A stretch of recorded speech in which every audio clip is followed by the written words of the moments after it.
You come out a little bit bonded after you've been in a movie theater with other humans. I think we learned during the pandemic how much we miss the movies. And I don't know that it's come back fully since the pandemic in terms of movie attendance, but I know from people who come to the festival the joy they have of being back in the theater and sharing that communal experience that's just different if you're watching Netflix on the couch. It just is. You're watching the local news network, brought to you by Fast Signs Durango and the Payroll Department. The Durango Independent Film Festival, it's our 21st birthday this year, and our tagline is, "We're legal." So we have a beer drinking bear, which seems very Durango. 21 years of independent films of every genre.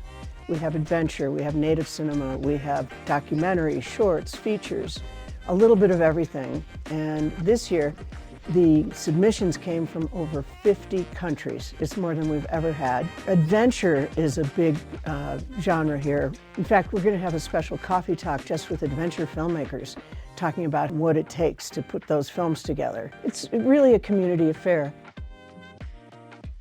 Our festival is growing every year, and people come from all over the world to Durango because we're getting a pretty darn good reputation as a filmmakers festival where you are elbow to elbow with filmmakers. You're having just real conversations with people you'd never get to meet under any other circumstances, and conversations you'd never have under any other circumstances unless it were inspired by one of these films that you wouldn't see elsewhere.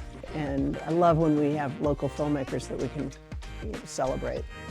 I am the director and producer of the feature film The Only Way Out Is Through.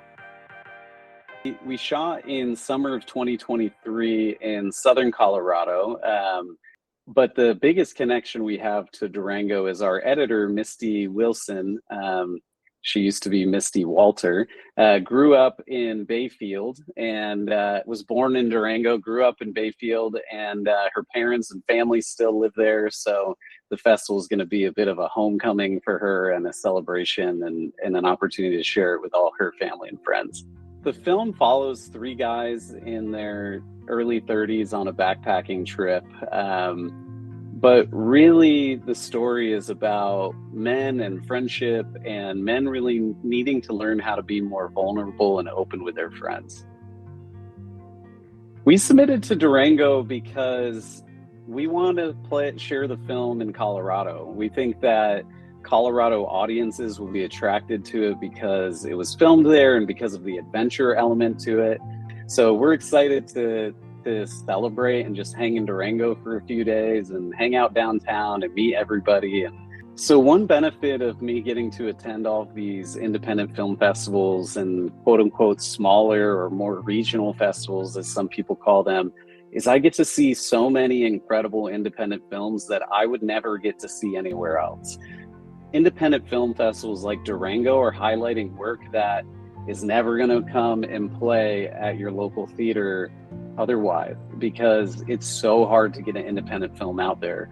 But so often it's the most personal and beautiful and well-made work that is getting played at these festivals, and it's a real delight to get to see things that really surprise you and feel like they came out of nowhere. You can have your worldview changed in a heartbeat, in a film, in a theater, and in the moments after with other humans.